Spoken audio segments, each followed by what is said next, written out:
بسم اللہ الرحمن الرحیم۔ السلام علیکم دوستو، آج ہم آپ لوگوں کو حضرت داؤد علیہ السلام کی زندگی کے واقعات میں ایک واقعہ بیان کریں گے۔ حضرت داؤد علیہ السلام بھی بنی اسرائیل کے بڑے نبی گزرے ہیں۔ آپ کا ذکر قرآن پاک میں کئی جگہ آیا ہے۔ سورہ صاد میں خصوصیت سے نہایت تفصیل سے ملتا ہے۔ حضرت موسیٰ علیہ السلام کے انتقال کے کافی عرصہ بعد بنی اسرائیل کے سرداروں نے اس وقت کے نبی سے کہا کہ ہم کو ایک بادشاہ کی ضرورت ہے جس کی سرداری میں ہم اللہ کے دشمنوں سے جنگ کریں۔ اللہ کے نبی ان کی حالت کو خوب جانتے۔ پہلے انہوں نے انکار کر دیا کہ یہ لوگ بزدل ہیں، جنگ وغیرہ کچھ نہیں کریں گے۔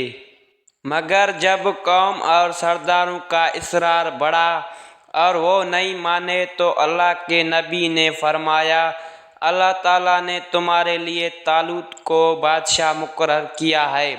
طالوت ایک غریب آدمی تھے۔ سردار امیر لوگ طالوت کا نام سنتے ہی ناراض ہو گئے کہ سرداری اور بادشاہ تو ہمارا حق تھا، یہ غریب آدمی کو کیسے مل گیا؟ حضرت طالوت بڑے عالم، عابد، جنگ کے ماہر اور بڑے بہادر طاقتور آدمی تھے، اس لیے اللہ نے ان کو بادشاہ مقرر کیا تھا۔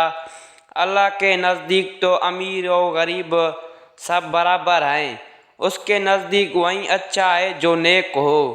لوگوں کو تسلی کے لیے اس وقت کے نبی نے یہ فرمایا تھا کہ حضرت طالوت کو بادشاہ بنانے کی ایک نشانی یہ بھی ہے کہ 3 صندوق میں حضرت موسیٰ علیہ السلام اور حضرت ہارون علیہ السلام کی یادگار رہے اور اسے فرشتے اٹھا کر تمہارے پاس لے آئیں گے۔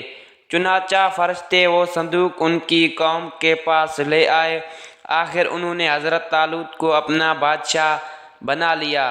آخر جب طالوت اپنی فوج لے کر روانہ ہونے لگے تو انہوں نے اپنی قوم کی ایک آزمائش کی کہ اگر کوئی مصیبت آئی تو یہ لوگ اس کا مقابلہ کریں گے یا بھاگ جائیں گے۔ انہوں نے کہا کہ آگے چل کر پانی کی ایک نہر آئے گی، جس نے اس کا پانی پی لیا اس کو مجھ سے کوئی تعلق نہ ہوگا۔ میرا آدمی وہ ہے جو اس میں سے نہ پیے، زیادہ سے زیادہ ایک چلو پینے کی اجازت ہے۔ مگر جب نہر پر پہنچے تو چند لوگوں کے سوا سب نے خوب پانی پی لیا۔ جب نہر کے پار اتر گئے تو کہنے لگے، ہم اپنے دشمن طالوت سے لڑنے کی طاقت نہیں رکھتے۔ مگر ان میں وہ لوگ جو ایماندار تھے اور جنہوں نے صرف ایک گھونٹ پانی پیا تھا، وہ پکار اٹھے کہ اکثر ایسا ہوتا ہے کہ اللہ کے حکم سے تھوڑی سی جماعت بڑی جماعت پر غالب آ جاتی ہے۔ اللہ ہمیشہ صبر کرنے والوں کا ساتھ دیتا ہے۔